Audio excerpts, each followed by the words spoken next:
Bonsoir à tous, merci d'être avec nous pour cette première édition complète de la soirée sur Al Oula à la une ce vendredi.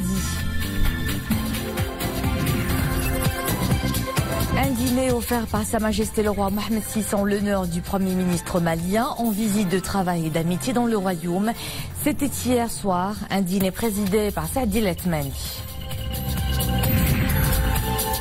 Une visite qui s'inscrit dans le cadre du renforcement de la coopération sud-sud. À l'agenda ce déplacement, des visites sur les sites du projet d'aménagement du Bourgreg et à l'Institut Mohamed VI pour la formation des imams, mourchidines et mourchidat.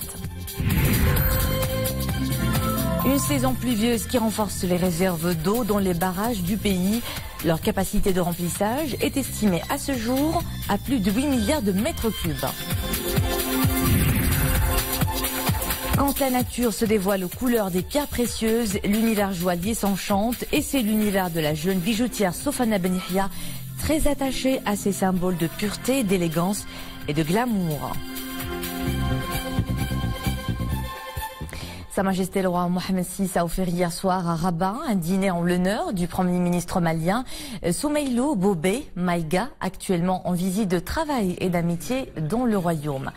Un dîner présidé par Saadi El Athmani et auquel ont été conviés les conseillers de Sa Majesté le roi Yasser Znaghi, Omar Aziman, André Azoulay, Taïb El Fassil Ferri et Abdeltif Mennouni, ainsi que des membres du gouvernement, des opérateurs économiques et de hautes personnalités.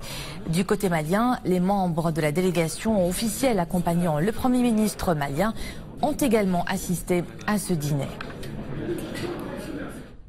Et au deuxième jour de cette visite, le Premier ministre malien s'est rendu sur le site de l'aménagement de la vallée du Bourgreg. Soumaïga a également visité l'Institut Mohamed VI de formation des imams, mourchidines et mourchidat, où de nombreux imams maliens sont formés. Saïd Rennam et Mohamed Aitleshkar. L'Institut Mohamed VI de formation des imams, mourchidines et mourchidat. Des centaines d'imams étrangers y sont en formation, dont des dizaines de prédicateurs maliens. Au total, 500 imams maliens bénéficieront au niveau de cet institut unique en son genre au plan mondial, de formation basée notamment sur les nobles valeurs de l'islam tolérant. Il a paru important et essentiel de faire en sorte que ceux qui sont amenés à officier au nom de la religion bénéficient d'une bonne formation afin de préserver une pratique religieuse qui garantisse aussi la coexistence pacifique entre les citoyens, qui protège les uns et les autres dans leur pratique religieuse. Les imams reçoivent ici des cours théoriques et pratiques sur la prédication et le prêche de la bonne parole, ainsi que des cours de langue et d'informatique. Je suis en deuxième année de formation. En plus d'excellents encadrants, nous bénéficions de la restauration et de l'hébergement.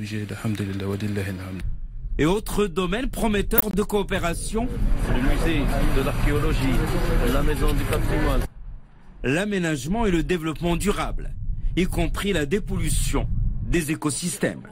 Explications sur site au niveau des multiples chantiers ouverts sur l'embouchure de la vallée du Bourgreg et par extension sur ceux en cours d'achèvement au niveau de la lagune de Marchika près de Nador. Des pays africains bénéficient déjà de l'expertise du Maroc en la matière. Le modèle que Sa Majesté l'Insro, déjà depuis 2001, sur la réflexion comment un modèle puisse réussir. Et sur instruction de Sa Majesté, déjà en 2001, la vision était claire. L'institutionnel, le juridique, le technique, le patrimoine, la verdure aussi, le paysage, etc. Tous ces ingrédients, comment ils ont pu devenir aujourd'hui un modèle. L'expertise marocaine bénéficie aujourd'hui à l'aménagement de la baie de Cocody, en Côte d'Ivoire, et du canal de Pangalan à Madagascar. Après les belles éclaircies de ces 2 jours, les pluies sont de retour ce week-end dans plusieurs régions du pays. De 50 à 90 mm sont prévus dans les provinces du Nord, du Gharb, sur les côtes atlantiques nord, dans le centre et au Moyen Atlas, comme Fez, Meknes, Ben Slimane, Taza, Moulay Yaqoub, Khnefra, Ifrane Bim, Lalafri, Ben Salah. Tout au long de ce week-end, de fortes rafales de vent sont également prévues. Dès demain à 9h du matin à Essaouira, Chichaoua, Safi, Youssoufia, Marrakech, Hamla, Sidi Ben Nour, Stat, Ribga, Ouarzazat, Tinrir, Zagora, Rachidia. Une situation météorologique qui intéressera aussi d'autres provinces du Nord, de l'Oriental, du Centre, des côtes atlantiques et de l'Ouest. Une saison donc particulièrement pluvieuse, de bon augure pour les réserves d'eau dans les barrages du Royaume qui affichent une capacité de remplissage estimée à plus de 8 milliards de mètres cubes selon la secrétaire d'État chargée de l'eau. Nous en saurons plus avec Ahmed Ben Khadija et Mohamed Elishkar.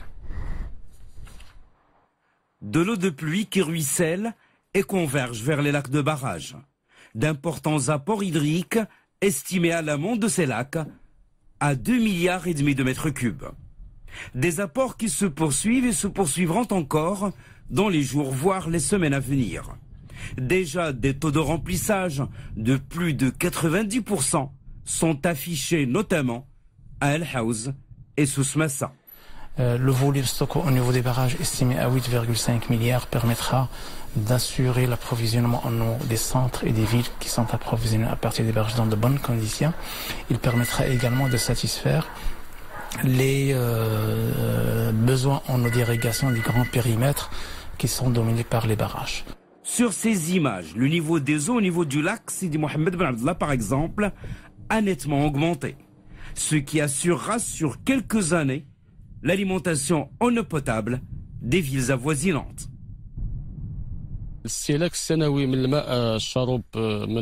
La consommation annuelle d'eau potable à partir du bassin Sidi Mohamed Ben Abdallah s'élève à 200 millions de mètres cubes.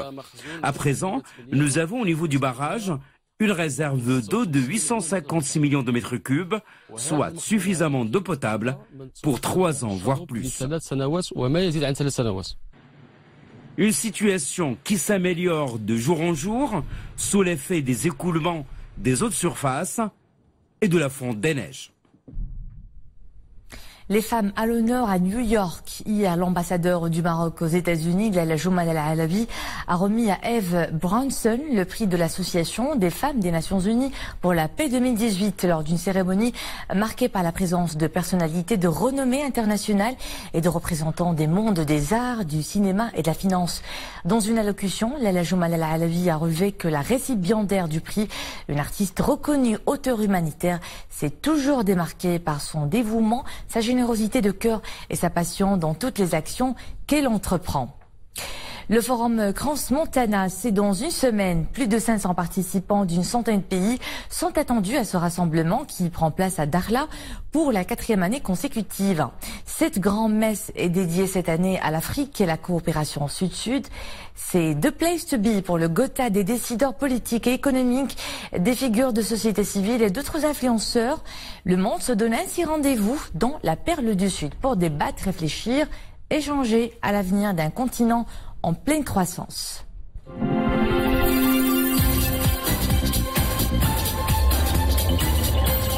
À la une de l'actualité internationale, un convoi humanitaire est entré dans la route orientale. 13 camions transportés de l'aide aux habitants assiégés, mais les bombardements ont repris en fin de matinée, ce qui pourrait mettre en danger le reste de cette distribution.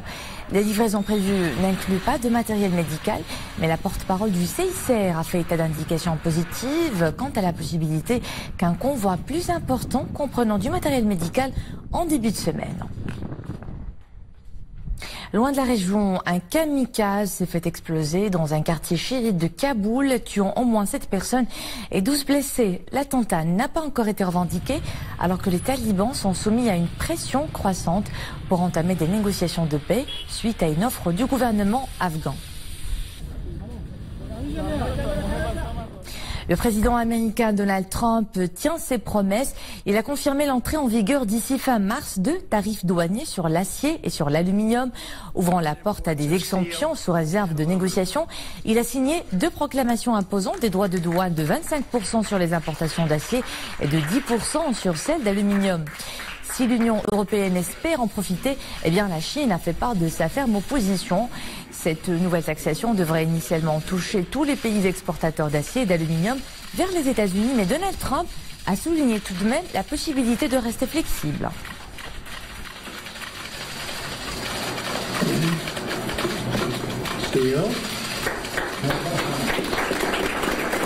Une rencontre historique pourrait avoir lieu d'ici à fin mai. Donald Trump a répondu positivement à une proposition du leader nord-coréen Kim Jong-un de la rencontre.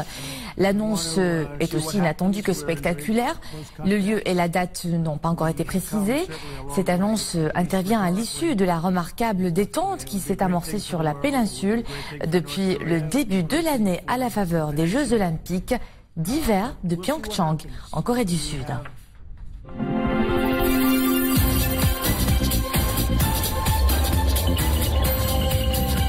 Retour à ce qui fait la une de l'actualité nationale et ces chiffres révélés par le ministre chargé de la réforme de l'administration et de la fonction publique lors d'une rencontre organisée à l'occasion de la Journée internationale de la femme. En effet, la junte féminine représente 40% de l'effectif global des ressources humaines de l'État, dont 77% sont des cadres supérieurs. Le taux de féminisation des postes de responsabilité est passé de 16,21% en 2012 à 22,5% en 2016. Le taux de féminisation des emplois supérieurs a également connu une évolution soutenue en passant de 10,38% en 2012 à 15,28% en 2016.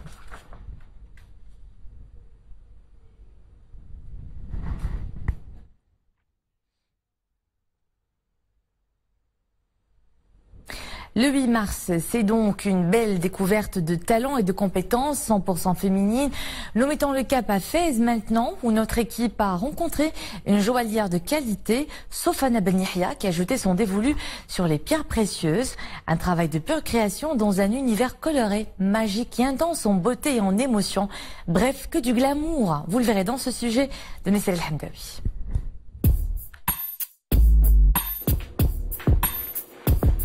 La joaillerie, un univers qui fait rêver les femmes, avec toutes ses couleurs chatoyantes, ses lignes épurées et surtout avec des pierres d'exception. Les voilà à l'état brut. Toutes ces pierres nobles, Sofana Ben Yahya les connaît par cœur. Il y a une grande différence entre ce qu'on appelle les pierres précieuses comme le diamant, le rubis, l'émeraude, le saphir, mais aussi la tanzanite qui est 1000 fois plus rare que le diamant. Et il y a les autres pierres qu'on appelle les pierres fines. Voilà une fine connaisseuse du monde des pierres, une gémologue par excellence, mais aussi une spécialiste de la lithothérapie, une pratique qui attribue aux minéraux des effets thérapeutiques. Tout un parcours qui prédestinait Sofana à la création des bijoux, un art qui demande une grande dextérité. Le choix de la pierre est dicté par les préférences des clientes. La deuxième étape est la réalisation du croquis du bijou.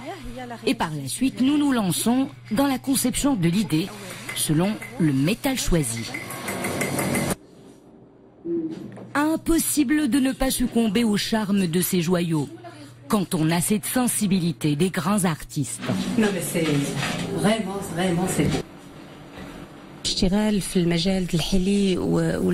Pour se lancer dans le monde des pierres précieuses et fines, il faut avoir un certain don. Madame Sofana est douée. Elle sait comment utiliser et sublimer les pierres, comment les tailler, comment les choisir selon les couleurs. C'est une grande créatrice.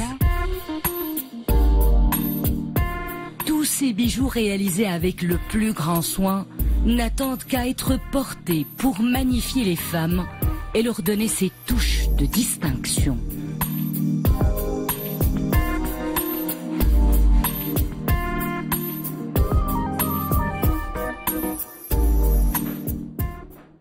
Et c'était un sujet réalisé avec Iman Slavi. On se quitte sur ce changement horaire que connaîtra le Royaume dès le 25 de ce mois.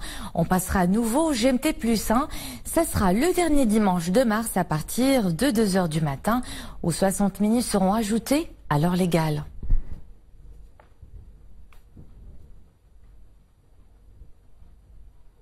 Voilà donc pour l'essentiel de l'actualité ce vendredi. Merci à vous de nous suivre à 20h30. L'info est de retour avec Nadia El Moudem. Excellente soirée à tous.